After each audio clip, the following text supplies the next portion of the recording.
Alloh taolo hukm qilar ekanki, savobidan ko'ra gunohi ko'p bo'ldi, do'zaxga hukm qilindi, falonchini o'g'li falonchi do'zaxga desa, butun mahshargohga e'lon bo'lar ekan.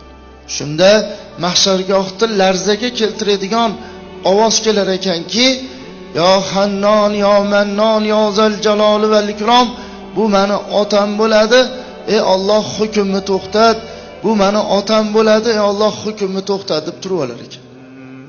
Shunda Alloh taolo hukmni to'xtatinglar, tarozini oldiga qaytaringlar va u yig'layotgan ayol bilan tarozini orasiga yo'lak ochinglar.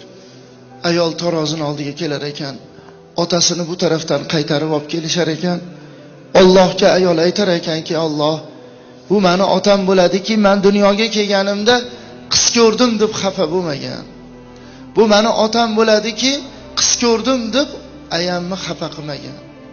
Bu meni otam bo'ladi. Men dunyoga kelganimda qiz ko'rsa-da o'g'il ko'rgandek xursand bo'lgan.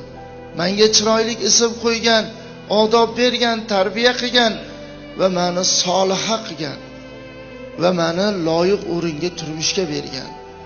Shu amallarda, mendagi amallarda hammasi shu otam tufaylidan. Ey Alloh, shu otamni qancha jannatga kirishlikka sabab bo'ladigan savob ketadigan bo'lsa, men berib olaman, beraman deb turib olar ekan. Shunda Alloh aytar ekanki, ayolni savobidan olib otasini savobiga qo'shinglar. Savoblar qo'shilib Alloh aytar ekanki, hukm o'zgardi.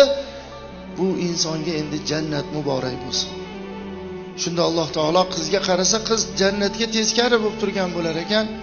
So'rar ekan, "Ey bandam, nimaga jannatga teskari bo'lib turibsan?" desa, o'zi jannatga kirishlikka ishtiyoqi bo'lib turib, majburan otasiga savob berganga o'xshab qolmasin, shuning uchun teskari bo'lib turibman desa, Alloh taoloning rahmati mavj urib aytar ekanki, bir bandaga savobini berib tursa, men ularning Robbisiman-ku, olib kelib ko'sini ham jannatga deb olar ekan.